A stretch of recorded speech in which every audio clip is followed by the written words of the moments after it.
3 years ago, consultant and best-selling author Uriel Rubini released his groundbreaking book, Megathreats. And the subtitle is 10 Dangerous Trends That Imperil Our Future and How to Survive Them. I read the book when it came out in 2022, and I enjoyed it so much I reread it in 2023.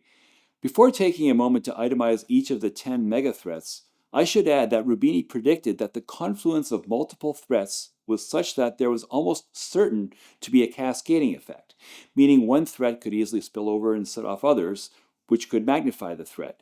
As such, he saw the global economy as being fragile and headed for collapse. In his view, there was absolutely no way the world could go 10 years without having the megathreats manifest. The book was released in the autumn of 2022, so we have less than 7 years to go. The book is divided into 3 parts. The first part revolves around the themes of debt, demographics, and dangerous policies. Chapter 1 is called The Mother of All Debt Crises, and it itemizes how the world has become awash in debt. Not only government debt, but also corporate debt and private debt. Higher indebtedness is just the backdrop for other challenges. Chapter 2 talks about private and public failures. It talks about how institutions like the International Monetary Fund have allowed a number of nations to go further into debt than is considered sustainable. He talks about yield spreads and the confidence in the monetary system. An example he uses is something he calls a doom loop, where banks, corporations, and households bailed out by their government only to increase the size of the public debt by putting more sovereign debt at risk. Chapter 3 is called The Demographic Time Bomb. Now, I've talked about this frequently on this channel. The Western world is old and getting older. Birth rates are low and below replacement rate. Within a generation, or at the most 2, populations will be declining and productivity will flatline as a result. Rubini points out that the aging dilemma vexes both politicians and policymakers and that no solution will please everyone. Intergenerational agendas will collide and people will be extremely unhappy as a result. Unfunded liabilities for government entitlements is a prime example. Chapter 4 is called The Easy Money Trap and the Boom-Bust Cycle. Once again, I've talked about some of these details previously. Central banks around the world have used monetary policy to prevent a major market slowdown for a full generation now. One question he asks is, what if the reason why we experienced a monumental collapse in demand cannot be pinned to spontaneous pessimism? As global debt ratios climbed from 2.2 times GDP in 1999 to 3.2 times GDP in 2019, debt kept on rising. In other words, we have met the enemy, and it is us. Chapter 5 is called The Coming Great Stagflation. I've written about this and I've spoken about this on several occasions as well. Stagflation is just a portmanteau that combines the concept of a stagnant economy with an inflationary environment. Those two things are not supposed to coexist, and indeed they have not coexisted for half a century. But it now looks as though stagflation is likely to return, and soon. If it does, economic hardship is sure to follow. From here, Rubini moves into part 2 of the book, where he talks about financial, trade, geopolitical, technological, and environmental catastrophes. He begins with Chapter 6, which is entitled Currency Meltdowns and Financial Instability. There's a growing concern that the United States is engaging in a fiat economy, where it simply prints money to solve its most pressing problems. Rubini talks about the relatively new developments of quantitative easing and credit easing.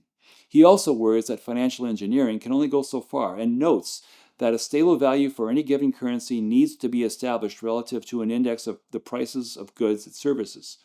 He is worried about the rise of cryptocurrency too. Chapter 7 is called The End of Globalization. Rubini uses the title ending in a question mark, and he references the Russian invasion of Ukraine earlier that year as a harbinger of things to come. And indeed, Donald Trump has gone a long way to reverse the progress that's been made in globalization over the past 40 years. Deglobalization is not only occurring, it's occurring at breakneck speed. Chapter 8 is called The AI Threat. Now, this is a subject that's been discussed at great length over the past couple of years. Rubini is just one of many people who fears that artificial intelligence, while initially productive and accretive, could ultimately do substantial harm by getting out of our control. He mentions Alan Turyg's imitation game and openly worries where the trend line might end up. Chapter 9 is called The New Cold War. Other people, such as Jeff Rubin and Ann Applebaum, have made similar observations about how the BRICS are aligning against the Western powers. Specifically, Russia, China, North Korea, and Iraq have clear autocratic intentions that actively challenge the established world order. These threats are both military and economic, and they are becoming bolder and more direct all the time. Chapter 10 is called An Uninhabitable Planet? Once again, Rubini uses a question mark in the chapter title. He quotes Nobel laureate Bill Nordhaus, calling global warming, quote, the most significant of all environmental externalities, end quote. There will be impacts on insurance, agriculture, refugees, and many other serious considerations. Rubini is one of many who thinks the trend is now irreversible. Uriel Rubini concludes with part 3. Can this disaster be averted? The final chapter is called Dark Destiny, and much of what he predicts seems to be virtually inevitable. As such, much of what he prescribes is designed to minimize the damage, not solve the problems. It may well be that the quality of life on our planet has either just recently or is just about to peak. The entire world may be in for a rude awakening in the coming years. Unlike previous generations, it seems at least plausible that our future may not be brighter than our parents' future was. It also seems nearly certain that our children's future will not be as bright as our present. I've written a book called Bullshift, where I cautioned against people being overly optimistic. And in it, I stress that I'm not opposed to optimism, but rather I'm concerned about optimism bias. I worry that people are ill-prepared for what's to come because the financial services industry preconditions people to have positive thoughts rather than realistic ones. Rubini has earned the nickname Dr. Doom for his sobering observations and predictions. Now, I don't want to be seen as someone who's negative by any means, but I also think it's critical that people be aware of viewpoints that are only somewhat out of the mainstream.